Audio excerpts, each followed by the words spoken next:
ഇന്ന് തന്നെ ഡൗൺലോഡ് ചെയ്യൂ. കാണൂ നിങ്ങളുടെ ഫേവറേറ്റ് ഷോസ്. അപ്പൊ ഒരു കാര്യം ചോദിച്ചോട്ടെ, സാധിച്ചില്ലെങ്കിൽ നിങ്ങൾ ഈ ജോലി രാജിവെക്കോ? പറ സാറേ, നിങ്ങളെ പോലീസുകാരെ മുമ്പിൽ വെച്ചിട്ടാ ഞാൻ ഈ ചോദിക്കണേ. എനിക്ക് വിനീതിൽ നല്ല വിശ്വാസമുണ്ട്. പഠിപ്പുള്ള ആളല്ലേ, കാര്യങ്ങൾ പറഞ്ഞാ പെട്ടെന്ന് മനസ്സിലാവും. ഈ മുക്കോണ്ട് ഇട്ട് എല്ലാവരെയും പറ്റിക്കുന്നതിലും നല്ലത് ഉള്ള കാര്യം ഉള്ളതുപോലെ പറയുന്നതല്ലേ. മോളെ, ഈ കല്യാണം കൂടി മുടങ്ങിയ ഒരുപക്ഷെ അതും കൂടി താങ്ങാനുള്ള കരുത്ത് അച്ഛന്റെ ഈ ചങ്കിനില്ല മോളെ. ഇപ്പൊ തന്നെ അതിന് താങ്ങാവുന്നതിലേറെ സങ്കടം ഞാനായിട്ട് തന്നെ കുത്തി നിറച്ചിട്ടുണ്ട്. ഒന്നും സംഭവിക്കില്ല അച്ഛാ. വേണമെങ്കിൽ നമുക്കിതൊട്ട് കല്യാണം നടത്താം. പക്ഷേ നമുക്കത് ചെയ്യണ്ട. അത് വിശ്വാസവഞ്ചനയാ. അപ്പൊ പിന്നെ നമ്മൾ കാണിക്കുന്ന ഈ ആത്മാർത്ഥത അത് മനസ്സിലാക്കാൻ എന്നെ വിവാഹം കഴിക്കാൻ പോകുന്ന ആൾക്ക് ഉണ്ടാവണ്ടേ? ഈ ജീവിതം എന്ന് പറയുന്നത് എന്താണച്ചാ? പരസ്പര വിശ്വാസമല്ലേ? അത് ഞങ്ങൾക്ക് രണ്ടുപേർക്കും ഉണ്ടോന്ന് അറിയാനുള്ള ഏറ്റവും നല്ല സുവർണാവസരമാണിത്. അച്ഛൻ ധൈര്യമായിട്ട് വാ, കാര്യങ്ങൾ ഞാൻ പറഞ്ഞു ബോധ്യപ്പെടുത്തിക്കോളാം. ഇവളുടെ തീരുമാനം അങ്ങനെയാണെങ്കിൽ അങ്ങനെ തന്നെ ആവട്ടെ. നിങ്ങൾ വാ, എല്ലാവരും മണ്ഡപത്തിൽ എത്തിക്കാണും. നമ്മുടെ മോക്ക് ഉറപ്പുള്ളപ്പോ നമ്മൾ എന്തിനാ മാറി നിൽക്കുന്നേ? ഇവള് പറഞ്ഞു തന്നെയാ ശരി. വിവാഹം സത്യസന്ധമായ രീതിയിൽ തന്നെയാ നടക്കേണ്ടത്. അങ്ങനെ മതി അച്ഛാ, ഇനി എതിർത്തൊന്നും പറയരുത്.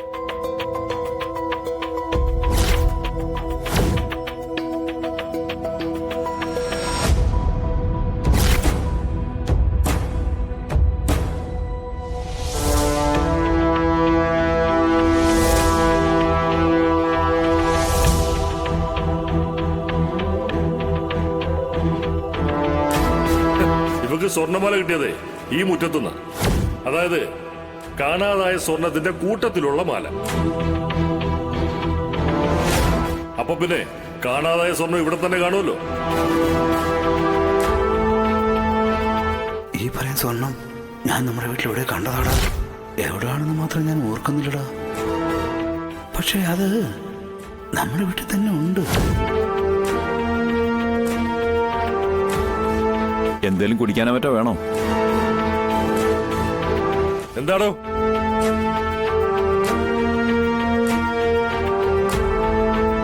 കളക്ടർ ഭർത്താവാണെന്നുള്ള പരിഗണനയൊന്നും വേണ്ട. കള്ളനാ, നല്ല ഒന്നാം തരം കള്ളൻ. അടുത്തങ്ങ് പോയി നിൽക്കണ്ട. പോക്കറ്റി വല്ല ഉണ്ടെങ്കിലേ ഇവ നല്ല വിദഗ്ധമാട്ടം കടിച്ചു മാറ്റും. ഇതിനെങ്ങനെയാടാ, നിനക്ക് നല്ല ട്രെയിനിങ് കിട്ടിയിട്ടുണ്ടോ? എന്റെ ചന്ദ്രബോസെ, എത്ര നാള് നമ്മളിങ്ങനെ ഈ കള്ളനും പോലീസും കളിക്കും? ഇടോ, ആൾക്കാർക്ക് മടുക്കടോ. ഓരോ കേസിൽ എന്നെ പെടുത്തുള്ള ഈ ഉത്സാഹം വേറെ ഏതെങ്കിലും കേസിൽ കാണിച്ചിരുന്നെങ്കിലേ ഈ തോളിലെ നക്ഷത്രത്തിന്റെ എണ്ണെങ്കിലും ഒന്ന് കൂടിയനെ. ഇങ്ങനെ സ്വയം പരാജയപ്പെടാൻ വേണ്ടിയിട്ട് ഒരു ജന്മം. കഷ്ടം. ഈ സർക്കാരിന്റെ ഖജനാവിലെ കാശ് തിന്നു മുടിക്കാനായിട്ടുള്ള ഒരു പാഴ് ജന്മം. പറഞ്ഞിട്ട് എന്ത് കാര്യം? കഷ്ടം തന്നെ. അല്ല, ഈ കേരള പോലീസിനോടെ എനിക്ക് പണ്ട് നല്ല ബഹുമാനമായിരുന്നു. ഇയാളുടെ തലവട്ടം കണ്ടതോടുകൂടി ആ ബഹുമാനം ഒക്കെ പോയി. ദേഹോദ്രവം ഏൽപ്പിക്കണ്ടെന്ന് പറഞ്ഞെന്ന് കരുതി നീ പോലീസുകാരെ നെഞ്ചത്ത് കയറി ഇറങ്ങല്ലേ. ഇറങ്ങിയാലുണ്ടല്ലോ ഈ കമ്മീഷണർ പറഞ്ഞൊക്കെ ഞാനങ്ങ് മറക്കും. എല്ലാ കേസിലും നീ രക്ഷപ്പെട്ടു പോകുന്ന പോലെ ഈ കേസിൽ നീ രക്ഷപ്പെട്ടു പോകില്ല. എടാ, അമ്മാരിയുള്ള പൂട്ടടാ നിനക്ക് വേണ്ടി ഞാനിവിടെ ഉണ്ടാക്കി വെച്ചിരിക്കുന്നത്. ഏത് പൂട്ടും തുറക്കാൻ പറ്റുന്ന താക്കോലും കണ്ടോടെ ഞാനിപ്പോ ഇതിനകത്ത് കിടക്കുന്നേ. ഇല്ലെങ്കിൽ ശ്രമിച്ചോ, ഇതിൽ നിന്ന് ഞാൻ രക്ഷപ്പെടും. ഓ, തനിക്കുള്ള പണി തന്നിട്ട് പുഷ്പം പോലെ തന്റെ മുന്നിൽ കൂടെ ഇറങ്ങി പോവുകയും ചെയ്യും. നിന്റെ കളക്ടർ ഭാര്യയുടെ അധികാരം ഉപയോഗിച്ചിട്ടാണെങ്കിൽ അതിനുള്ള പരിഹാരവും ഞാൻ കണ്ടിട്ടുണ്ടാ. എടാ, ഭർത്താവാണെങ്കിലും ഒരു കള്ളനെ രക്ഷിക്കാൻ വേണ്ടിയിട്ട് അവരവരുടെ അധികാരം ഉപയോഗിച്ച അവർക്കെതിരെ നീങ്ങാനുള്ള എല്ലാ ആയുധങ്ങളും തേച്ച് മിനുക്കി വെച്ചിട്ടാടാ ചന്ദ്രബോസ് നിന്നെ ഈ കേസിൽ പെടുത്തിയിരിക്കുന്നത്. എടാ, ഇതെന്റെ പ്രസ്റ്റീജ് ഇഷ്യൂ ആയിട്ട് മാറിയിരിക്കുക. എടാ, നീ മുമ്പ് പറഞ്ഞില്ലേ ഒരു കള്ളനും പോലീസും കളി. എല്ലാ തവണയും പോലീസ് തോക്കുകയും കള്ളൻ ജയിക്കുക ചെയ്തിട്ടുള്ളത്. അത് ഞാൻ സമ്മതിക്കുന്നു. പക്ഷേ ഈ കളിയിൽ കള്ളൻ തോക്കുക മാത്രമല്ല, കള്ളനെ അകത്താക്കാനുള്ള വകുപ്പുകളും അണിയറയിൽ ഒരുക്കി വെച്ചിട്ടുണ്ടാ. നീ ഇതിലകത്താടാ വിഷ്ണു, ജയിലിനകത്ത്. എന്റെ ബോസാറേ, ഇതൊക്കെ ഒരു തരം മാനസിക വിഭ്രാന്തിയാ. ഒരിക്കലും നടക്കാത്ത കാര്യം അത് നടക്കൂന്ന് ആഗ്രഹിച്ചിട്ട് അതിന് വേണ്ടിയിട്ട് ഇങ്ങനെ പ്രയത്നിക്കുക. എന്നിട്ട് കഴിവില്ലെങ്കിലും അത് മറ്റുള്ളവർക്ക് മുമ്പിൽ അംഗീകരിച്ചു തരാൻ കഴിയാത്ത ഒരു ചൊരുക്ക്. അത്രേ ഉള്ളൂ സാറിന്റെ പ്രശ്നം. പരാജയം മാത്രം ഏറ്റുവാങ്ങുന്നവന്റെ മുറവിളി. ഇത് കാണുമ്പോ എനിക്ക് അങ്ങനെയൊക്കെ പറയാനേ തോന്നുള്ളൂ കേട്ടോ. അല്ല ബോസ്, എനിക്ക് ബോസിനോട് നല്ല സഹതാപം ഉണ്ട് കേട്ടോ. പിന്നെ സഹതാപുള്ള തന്നെ സഹിക്കുന്ന പോലീസുകാരന്മാരെ പ്രയോജനമൊന്നും ഇല്ലല്ലോ. എങ്കിൽ നീ ദിവസം ഉണ്ണിക്കൂടാ. എടാ, ഈ കേസിൽ നിന്നെ 14 ദിവസം റിമാൻഡിലാക്കിയിരിക്കും ഈ ചന്ദ്രബോസ്. അതിനുള്ള വകുപ്പുകളൊക്കെ ഞാൻ ഈ കേസിൽ എഴുതി ചേർത്തിട്ടുണ്ട്. ഓ, അപ്പൊ ഒരു കാര്യം ചോദിച്ചോട്ടെ, സാധിച്ചില്ലെങ്കിൽ നിങ്ങൾ ഈ ജോലി രാജിവെക്കോ? പറ സാറേ, നിങ്ങളെ പോലീസുകാരെ മുമ്പിൽ വെച്ചിട്ടാ ഞാൻ ഈ ചോദിക്കണേ. എടോ, വാശിയുണ്ടെങ്കിൽ അന്തസ്സോടെ പറയണം വെക്കൂന്ന്.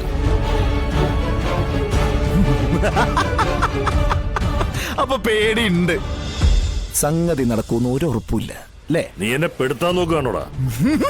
അല്ലല്ല, നിങ്ങളുടെ ചങ്കൂറ്റം നടന്നു നോക്കിയതാ. എന്താന്നറിയോ, വട്ടപൂജ. ഇംഗ്ലീഷിൽ എന്താ പറയാ? Big zero.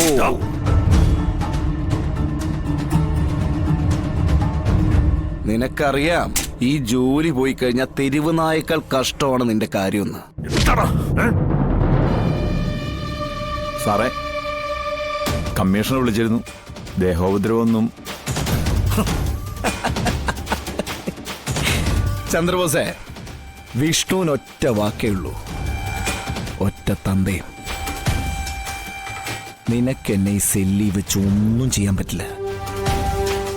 ചെയ്ത് കാണിച്ച ഞാൻ നിനക്ക് ശൗര്യം ചെയ്തുതരും കേട്ടാ. ഇത്ര ചങ്കൂറ്റത്തോടെ വാത് വെക്കാൻ തനിക്ക് സാധിക്കില്ലടോ. കാരണം വിഷ്ണു ആണാ, നല്ല ഒന്നാന്തരമാണ്. നമുക്ക് കാണാടാ. ഓ, കാണാം. സാറേ, കമ്മീഷണർ